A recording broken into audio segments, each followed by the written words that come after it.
Before we begin, please imagine the bell notification is on and you're subscribed to Huna Stories. The call came just after midnight. "Mr. Hale, it's the ER. You need to come in. It's your daughter." The drive there was silent. No music. No thoughts I could afford to have. When I walked into the trauma unit, the fluorescent light carved everything in surgical precision. Her face swollen, lips split, one eye purple, her fingers trembling as she whispered, "Dad, it was him." I didn't need her to say the name. The city already knew it. The billionaire's son. She handed me her phone. The screen glowed. A message from him. She refused to spend a night with me. "My dad owns this city. You can't touch me." He was right. I couldn't. Not legally. Not through justice. But there are other systems. Older. Colder.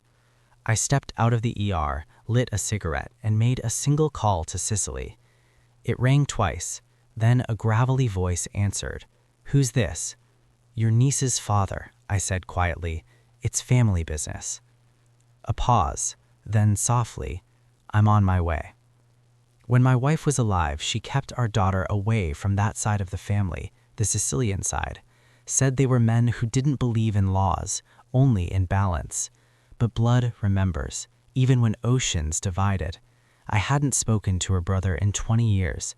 The last time, it was at her funeral. He told me, "If the day ever comes that someone hurts your child, call me. I'll handle it the old way." I never thought I'd use that promise.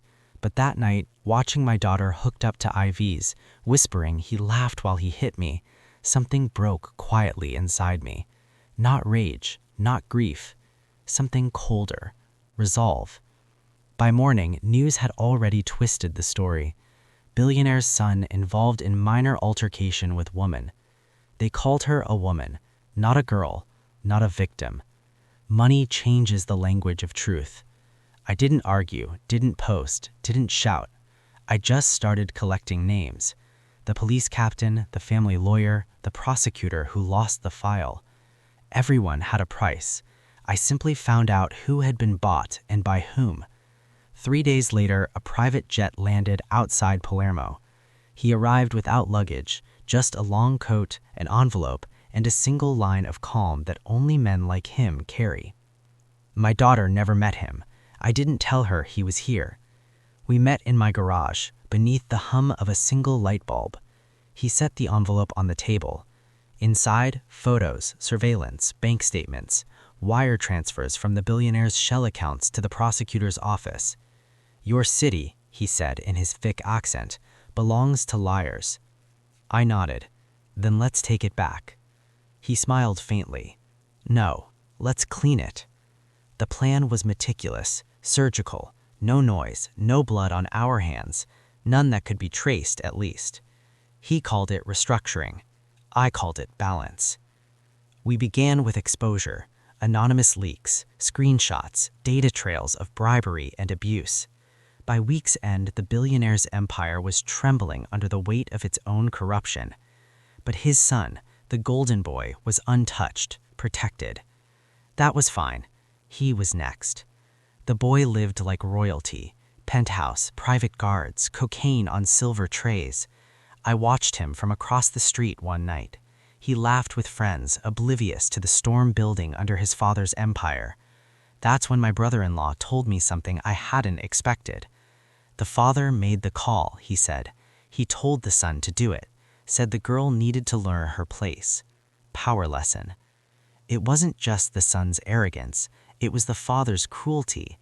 They had both orchestrated her suffering, and that changed everything. 2 weeks later, both father and son vanished. The police found the billionaire's yacht adrift off the Amalfi coast. No bodies, no blood, just silence and the faint scent of gasoline. But I know what happened because he told me. "They begged," my brother-in-law said. "First the father, then the boy. But they begged for each other, not for themselves. Family loyalty until the end." He paused. "I made them watch each other drown. It seemed fair." I didn't flinch, didn't thank him, just nodded once. Justice, in its truest form, is never loud. It's simply complete. The papers called it a tragedy. Accidental explosion. Billionaire and son presumed dead. The city moved on. My daughter walks again now, smiles sometimes. But I see the shadow in her eyes, the one that never left me. I don't tell her what happened. I let her believe justice came naturally, that the world corrected itself for once. She doesn't need to know what kind of man her father became to make it right. The Sicilian called last week. "You did good," he said. "I didn't do anything," I replied. He laughed softly. That's why it worked. I hung up. Then I walked into my daughter's room, kissed her forehead, and whispered something I hadn't said in months. "You're safe now." And for the first time in a long time, I believed it. Thanks for watching. Don't forget to like, share, and comment.